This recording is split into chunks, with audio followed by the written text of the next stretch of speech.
The Litter Queen. Wilf and Wilma's mum and dad took some of the children for a picnic. They went to a place called White Horse Hill. It was a warm summer's day and there wasn't a cloud in the sky. It was a perfect day for a picnic in the country. Wilma's mum had brought lots of food, so everyone had something to carry. "We'll have our picnic at the bottom of the hill," she said. "I know a good place to sit." Wilma's dad spread out a rug and everyone sat down. "This is a great picnic," said Biff. "These sandwiches are really good." "And this is a great place on a day like this," said Wilma. "I can see for miles." "You can't see even more from the top of the hill," said Wilma's dad. After the picnic, the children wanted to walk up the hill. Biff and Wilf began to run ahead. They both wanted to be first to get to the top. "I'll race you up there," called Biff. Wilma's mum called everyone back. "Look at all the litter you've left behind," she said. Wilma's mum made the children pick up the litter. She told them to put it in a bag.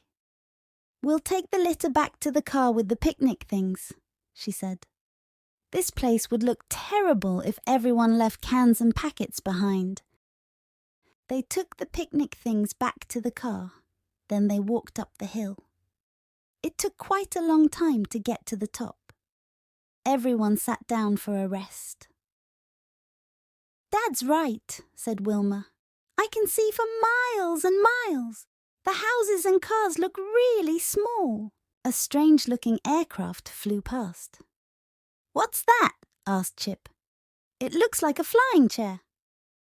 "It's a microlight," said Wilma's dad. "I suppose it is a bit like a chair with wings." "I'd love to fly in one," said Biff. "I wouldn't," said Chip. "It doesn't look safe." They walked through a wood. Floppy ran in and out of the trees. Suddenly he yelped. "Oh no," said Chip. "Look at Floppy, I think he's hurt himself." Floppy couldn't walk properly. He started to limp. His paw was bleeding. Wilma's mum looked at Floppy's paw. "It looks as if he's cut it," she said. Wilf found a broken bottle. "He must have cut it on this," he said. Wilma's mum was angry. "It's so dangerous to leave broken bottles lying about," she said. The children wanted to play cricket, so they had a game before they went home. Floppy tried to join in, but he couldn't because his paw was too sore. "Poor old Floppy," said Biff. "Just his luck to step on some broken glass." At last, it was time to go home. "Thank you for taking us," said the children. "All this fresh air has made me hungry," said Wilma's dad. "Maybe we can stop for something to eat on the way home." "Hooray!" said everyone. Everyone wanted chicken and chips, so Wilma's dad stopped to get some. "I wonder why food tastes better when you eat it outside," said Wilf. "It tastes good because we're all hungry," said Wilma's dad. When they had finished, Chip and Wilf looked for the litter bin. There was only one bin, and it was full. Chip threw his litter on the ground. "I don't think we should do that," said Biff. "Well, what else can we do?" said Wilf. "The litter bin is full, so what does it matter?" The children were tired after the picnic. Chip was glad to get into bed. The magic key was in the box next to Chip's bed. Suddenly, the key began to glow. "Oh no!" gasped Chip. "This means a magic adventure and I'm on my own. Kipper's asleep and Biff is still downstairs." The magic whisked Chip through the door of the little house. He felt himself spinning round and round. "Help! Help!" called Chip. He knew that he was not going to enjoy this adventure. "I wish Biff was here," he thought. The magic took Chip to the Litter Queen's palace. It was a horrible place. There was litter and junk everywhere. The Litter Queen was sitting on her throne. She had 2 giant rats by her side. I knew this was going to be a bad adventure, thought Chip. Welcome to my kingdom, said the Litter Queen. You con start work right away. Start work? Gasped Chip. What do you mean? Your job is to help me spread litter and junk everywhere. There are still plenty of pretty places to spoil. The Litter Queen took Chip to her litter centre. There were piles of litter and junk everywhere. It looks horrid, said Chip. And it smells. Horrid? Horrid, snapped the Litter Queen. She stamped her foot crossly. It's lovely, and it's time for you to do some work. The Litter Queen gave Chip a uniform to put on. Take a large bag and fill it with litter, she ordered.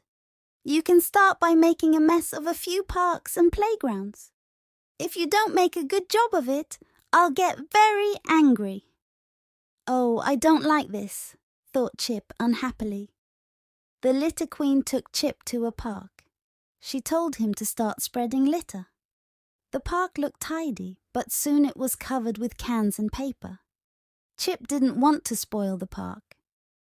It looked good before we came, he thought, but now it looks horrid. The Litter Queen watched Chip. Come on, come on, she shouted crossly. I want this park to look a complete mess. Chip wanted to throw all his litter in a bin, but he was afraid of the Litter Queen. This is a horrid adventure, he thought. These are my microlights, said the Litter Queen. I use them to spread litter all over the countryside. You will fly in this microlight, she said. I don't want to, said Chip. I don't want to throw litter all over the countryside. How dare you? Screamed the Litter Queen. Do as you're told. If you don't, I will lock you up with my giant rats. Chip was so frightened of the Litter Queen that he climbed onto the microlight. I wish this adventure was over, he thought. The microlight took off. Soon it was flying over the countryside. Chip held on tight. Below him, he could see meadows and fields. He could see streams and tiny houses. He could see woods and green hills. The countryside looked so pretty, he thought. Oh no, gasped Chip. That looks like the place where we had our picnic. I can see the wood where Floppy cut his paw. The microlight began to fly lower. This was the place he had to drop the litter. I don't want to drop litter here, he thought. I hate the magic key, said Chip. I don't like this adventure, and I wish it was over. Suddenly, the microlight went out of control. It began to spin. It went round and round, getting faster and faster. Chip's bag of litter burst open. Chip was falling. He seemed to be falling for a very long time. He was falling with the litter.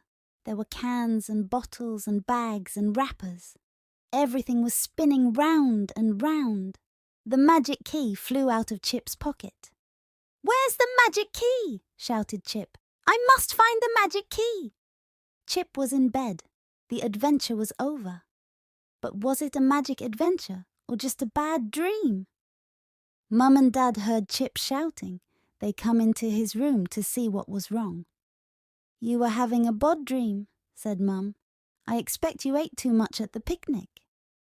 It was a magic adventure, said Chip, but I lost the key. Dad looked at Mum. Perhaps he's not well, he said. Perhaps he's got a temperature. The next day, Chip was at school. He spoke to Mr. Johnson in the playground. Look at all the litter, he said. There are crisp packets and wrappers all over the ground. Yes, said Mr. Johnson. But how do we stop everyone from throwing litter on the ground? Let's do a litter project, Chip said. The children in Mr. Johnson's class picked up all the litter around the school. Then they made posters and wrote stories.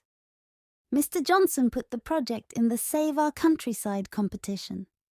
Mr. Johnson's class won the competition.